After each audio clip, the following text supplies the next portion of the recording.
What's up, you motherfuckers? We're gonna show you something real special tonight. We're at Granny Silver's house. Deep in the heartland of Silvis property. Now, I personally never got to meet Granny Silvis. But I can feel her. I can feel her in these walls, these jars, the fireplace. Oh, look at this. I think this is where Cousin Mercy and Grace and Atonement used to sleep as little boys.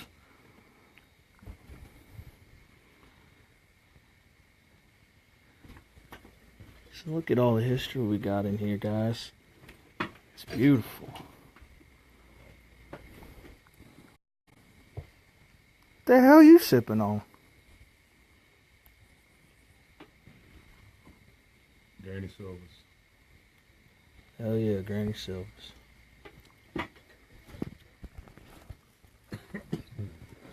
Cheers.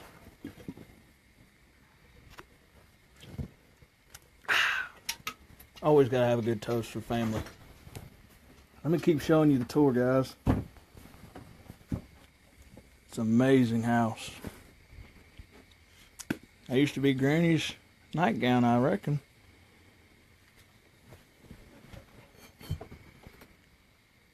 Old gun rack where Papa Silvis used to hold his gun. You can just imagine the creepy crawlers he used to kill, huh, Mercy? You'd be surprised, son. You'd be surprised.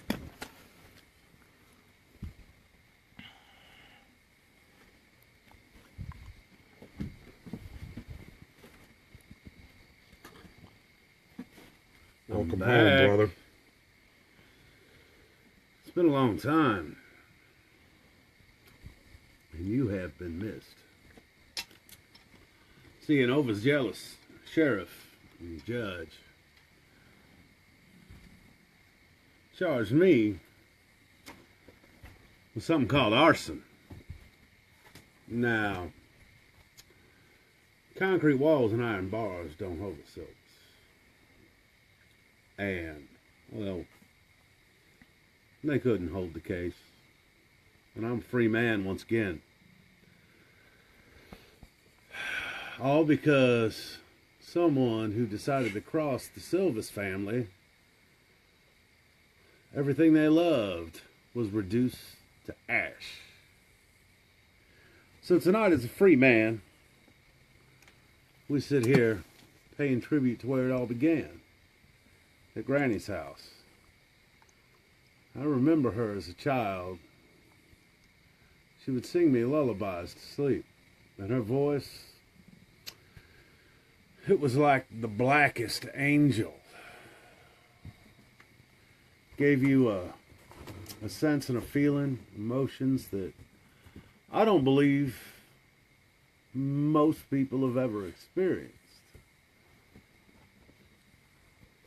And they are quite indescribable. And I remember vividly as a child being in this house, Mercy and I doing our schoolwork. And as a child, very small child, I remember her going out to the swamp at night. And she would sing and dance with what I could only describe as shadows. They were there, and she would carry on with them, singing songs by firelight. It was a sight to behold. And these walls and these woods and those shadows out in the swamp, they still speak to me. They tell me secrets. I can feel them, for they are the one who gave us our names, not our Christian names, but our names of true purpose. They let us know just who we really are. And that is a privilege, a true privilege. You see, out there, I have seen the void. I have been there.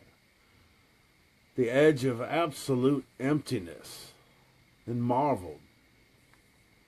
It was almost majestic. And that void calls you, like the darkness in your heart calls me. And every time you're driving down the road and maybe a little tick in your brain says drive off the road or in the incoming traffic, or maybe you're in a high place like a parking garage in a city, there's something in your head that says jump, says it won't hurt. Well, that's the void calling you. Be one with it. Like 1,000 acts of revolutionary suicide. It's the feeling of emptiness I cannot quite describe. But it is also peace and knowledge. To have that knowledge is a great responsibility that has been bestowed upon the Silvas family. And I do hope you come out. Maybe you can see this place. Appreciate the history. It's what made us who we are. But I'll leave you with that and let my little cousin Regret show you a little more about this place.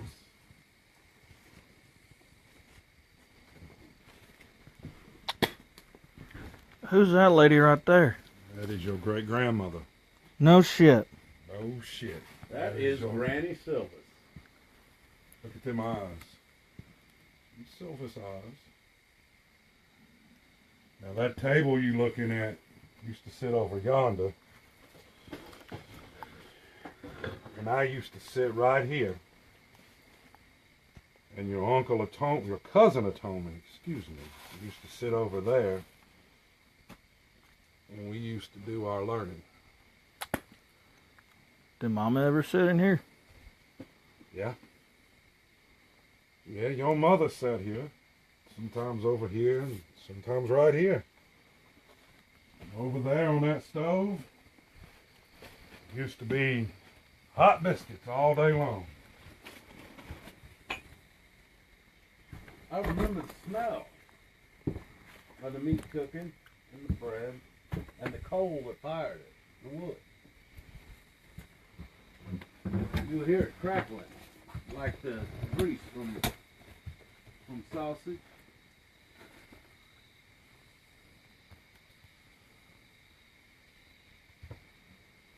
You have to forgive us, everybody out there in internet land. This place is very powerful and very significant to us. This pile right here. How many loads of water have we carried in this old bucket? Countless. You know, I think I started carrying that bucket when I wasn't much bigger than that. Yeah, it sounds about right. You know, Regret, your mother also carried that as well. She'd be in here helping Granny. What was Mama like? Your mother or your Granny? Mother. Your mother was a very, very strong woman. Then something took a hold of her.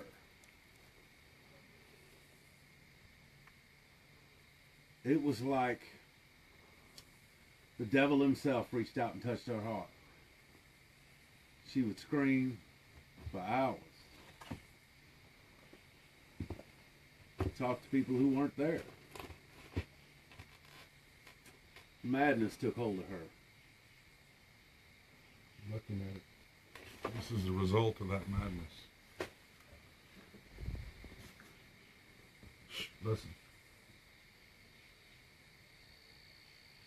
You hear it? It's almost like she's still up there. Like the shadows. Maybe she is one of the shadows.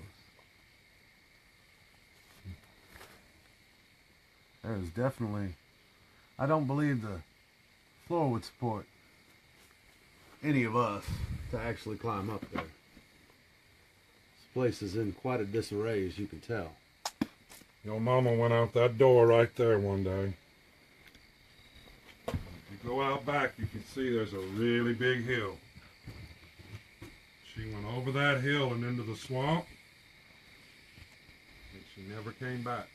You were just a baby. We still don't know how you even came to be. Your mama never dated. She never had a beau. We don't know. I think I was too young to even know what that was at the time. Yeah, your mother, our oldest sister, Cynthia, she taught us a lot. She was kind of the mother figure with Granny. When Granny wasn't around, Granny'd be in the swamp. She used to call them the invisible guests. And you can still feel them. I can hear them. Sometimes their message is more clear. It is definitely something you'd have to experience yourself to quite understand, because I do not have an adjective strong enough to describe it.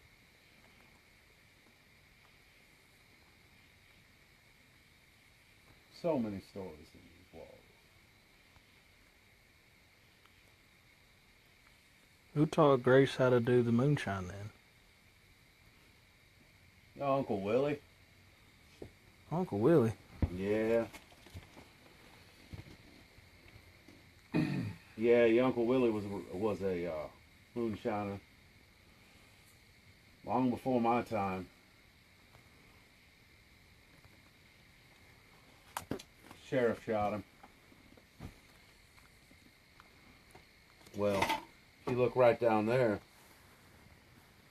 that sheriff that shot your Uncle Willie, that's a headlight from his car. That sheriff, he just ran off one day, I suppose. I don't know anything about. I heard his house burned down with everybody in it, but they never found any bodies. What's with the rocking chair? I think every one of us as a child sat in there. Me? Yeah, yeah. Remember when we'd get in trouble? Granny get mad at us? And she put that rocking chair in the corner and make us face the wall. Yeah. And lean that chair all the way forward and put our forehead on the wall. Yes, yes, I do remember I bet that. there's a permanent grease spot over there for my forehead. I bet it's still there. You know, and the first time the walls spoke to me was I was in that very position. Suppose I was about 5 years old.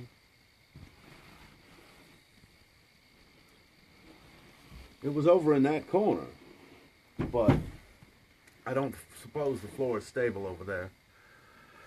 But those walls, they told me, and I did not understand it at the time, that I had a purpose in life. That they had something larger for me and all of us. Something more important than to live an ordinary life. They told me that I should go out into the world and see it. And know all the things that are out there. So I have. But I keep returning home. If I could quote Judy Garland, there's no place like home. This is where it began. This place is very special to us. What do you have to say about it, Grace? Grace doesn't always say too much. Fill these folks in. You're a little older than me. I remember this place well. Spent a lot of time out here. Maybe if any of you decide to come join the Silvis family for a little playtime, we might show you around.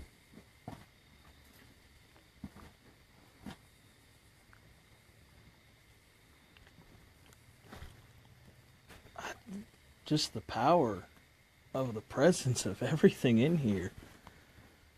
Yeah, your grandfather, and I vague memories of him. Mercy knows better than I. He's a little bit older. Mercy and Grace would know more than I. But he also, from what I've been told, got the devil in him and went over that hill into the swamp. Never heard from him again. What was he like? Before he died, obviously. Well, we don't know when he died. Or if he died. Well, he could be the kindest man that you ever met. He could be the meanest son of a bitch that ever walked the planet. I got a few old scars from him. Got a few good memories. I got some strengths and some weaknesses from Grandpa. But I'll be honest with you. I was so little, I don't even remember it all, and I really don't want to talk about it. Fair enough. What do you know about Grandpa? Oh, I've heard a lot of stories.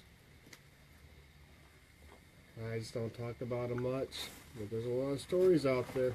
Your mother used to talk of him. Granny never did. But your mother would. I don't recall her ever saying anything, having too many kind words for him. She said he had the devil in him. I don't really remember. But that's the history of the Silvers family in a nutshell. Well, I hope y'all enjoyed the tour. It's a powerful place. I'm overwhelmed with all the presents in here. I think it's about time we head back to the house, get some of Grace's shine, smoke a few stogies. By that we mean nothing illegal, of course. Or do we? We're fine, upstanding citizens. Except Not- on Tuesdays. Well, that's not what the sheriff done said about you with that Austin charge. Yeah, well, that sheriff, he'll learn something different real soon. He's going to do a tour. I suppose the heat of hell will get to him. Well, guys, we are the Silvers family, and the rules don't fucking apply to us.